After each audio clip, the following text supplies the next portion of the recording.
Halo teman-teman yang saat ini sedang penelitian dan mengumpulkan data primer, pasti kalian pernah ngerasa bingung ya, harus mulai dari mana apalagi kalau datanya banyak banget. Nah, sebelum mengumpulkan data primer, kalian perlu tahu dulu pengertian populasi dan sampel ya. Populasi adalah sekumpulan individu, objek, subjek yang memiliki karakteristik sama yang menjadi sasaran penelitian kita dalam suatu wilayah dan waktu tertentu. Jadi bisa dibilang populasi itu adalah target besar dari penelitian kita. Berdasarkan jumlahnya, populasi terbagi menjadi populasi terbatas atau finite dan tidak terbatas atau infinite. Populasi terbatas jumlahnya dapat dihitung dan diketahui, misalnya jumlah mahasiswa di satu kampus. Sedangkan populasi tidak terbatas jumlahnya tidak dapat dihitung dan diketahui pastinya, misalnya jumlah pengunjung internet di dunia. Seringkali tidak mungkin bagi kita untuk meneliti seluruh objek atau subjek dalam populasi karena jumlahnya bisa sangat besar. Maka dari itu kita mengambil sebagian dari populasi yang selanjutnya disebut sebagai sampel. Jadi sampel merupakan bagian dari populasi yang dipilih untuk mewakili karakteristik populasi secara keseluruhan. Terdapat beberapa alasan kenapa kita mengambil sampel dalam meneliti suatu populasi. Pertama, efisiensi waktu. Tidak mungkin bagi kita untuk meneliti seluruh populasi karena membutuhkan waktu yang sangat lama, sedangkan hasil penelitian ingin segera diketahui. Maka dari itu kita mengambil sampel yang merepresentasikan populasi. Kedua, hemat biaya. Meneliti seluruh objek atau subjek populasi akan menghabiskan banyak biaya, sedangkan penelitian kita biasanya memiliki anggaran terbatas. Maka kita perlu mengambil sampel yang mewakili populasi. Ketiga, penelitian bersifat destruktif. Pada beberapa penelitian, pengambilan sampel dapat merusak barang sampel. Sebagai contoh, penelitian pada umur lampu, sehingga peneliti perlu menguji lampu dengan menyalakannya terus-menerus. Jika pengukuran dilakukan pada seluruh populasi, maka tidak mungkin karena dapat merusaknya. Maka dari itu perlu diambil sampel. Keempat, pengukuran terhadap sampel sudah dapat mewakili populasi. Jadi pengambilan sampel sudah cukup untuk menjawab pertanyaan dan memenuhi tujuan penelitian. Teknik yang digunakan dalam pengambilan sampel disebut teknik sampling. Terdapat dua teknik sampling, yaitu probability sampling dan non-probability sampling. Probability sampling adalah teknik pengambilan sampel yang anggotanya dipilih sedemikian rupa, sehingga setiap item atau orang dalam populasi yang diteliti memiliki kemungkinan yang diketahui untuk dimasukkan ke dalam sampel.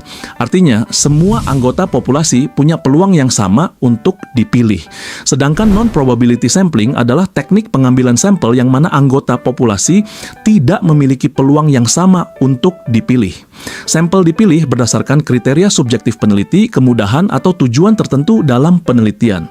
Metode ini sering digunakan dalam penelitian kualitatif atau eksploratif, namun memiliki risiko bias yang lebih tinggi dibandingkan probability sampling. Apa saja jenis probability sampling? Pertama, pengambilan sampel acak sederhana atau simple random sampling. Kedua, pengambilan sampel acak sistematis atau systematic random sampling. Ketiga, pengambilan sampel acak bertingkat atau stratified random sampling. Keempat, pengambilan sampel acak cluster atau cluster random sampling. Oke, kita bedah satu persatu. Pengambilan sampel acak sederhana atau simple random sampling merupakan sampel yang dipilih sedemikian rupa sehingga setiap item atau orang dalam populasi memiliki peluang yang sama untuk dimasukkan. Sebagai contoh, suatu populasi terdiri dari 1.000 karyawan perusahaan X. Sampel sebanyak 60 karyawan akan dipilih dari populasi tersebut. Nama setiap karyawan ditulis pada selembar kertas kecil dan dimasukkan ke dalam sebuah kotak. Setelah tercampur secara acak, pemilihan dilakukan dengan mengambil satu kertas tanpa melihatnya. Proses ini kemudian diulangi hingga jumlah sampel yang diinginkan terpenuhi, yaitu sebanyak 60 karyawan. Proses ini mirip dengan pengambilan lotre pada arisan, di mana setiap anggota memiliki kesempatan yang sama untuk terpilih. Selain itu, setiap elemen dalam populasi juga dapat diberi nomor, kemudian dipilih secara acak menggunakan angka random atau tabel angka acak sebagai alternatif metode pemilihan. Selanjutnya, pengambilan sampel acak sistematis atau systematic random sampling. Pengambilan sampel acak sistematis dilakukan dengan cara setiap unit atau elemen dalam populasi diberi nomor dan diurutkan terlebih dahulu. Setelah itu ditentukan satu nomor sebagai titik awal untuk mengambil sampel. Selanjutnya, anggota sampel yang akan dipilih ditentukan dengan sistematika atau pola tertentu. Sebagai contoh, suatu populasi terdiri dari 1.000 karyawan di perusahaan X dan akan dipilih sampel sebanyak 60 karyawan dari populasi tersebut. Kemudian seluruh anggota populasi diurutkan, lalu ditentukan titik awal dengan sistematika tertentu, misalnya menggunakan kelipatan 5. Dengan demikian, sampel pertama yang dipilih adalah karyawan dengan nomor urut 5, kemudian dilanjutkan dengan nomor 10, 15, 20, dan seterusnya hingga jumlah sampel yang diinginkan terpenuhi, yaitu sebanyak 60 karyawan. Kemudian pengambilan sampel acak bertingkat atau stratified random sampling. Metode ini dilakukan dengan membagi populasi menjadi beberapa kelompok atau strata berdasarkan karakteristik tertentu, misalnya tingkat pendapatan. Sebagai contoh, terdapat suatu populasi yang terdiri dari 1.000 karyawan di perusahaan X dan akan dipilih sampel sebanyak 60 karyawan dari populasi tersebut. Selanjutnya, populasi tersebut dibagi ke dalam beberapa strata berdasarkan variabel pendapatan, yaitu karyawan dengan pendapatan rendah, menengah, dan tinggi. Dari pembagian tersebut diperoleh bahwa karyawan dengan pendapatan rendah berjumlah 200 orang dengan frekuensi relatif 0,20 sehingga jumlah sampelnya adalah 0,2 dikali 60 sama dengan 12 orang.